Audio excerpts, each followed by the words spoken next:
Hello guys! Good afternoon.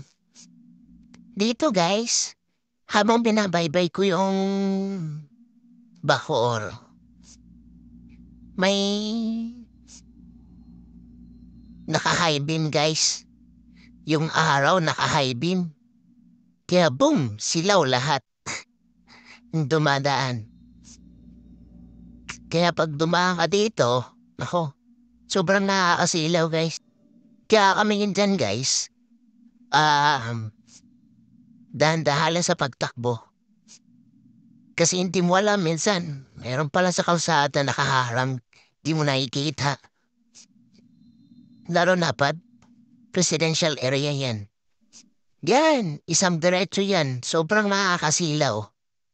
Si Kuya nasunahan ko silaw na din yan. Pansin ko. Okay lang yan, Paps, takbong pogi lang.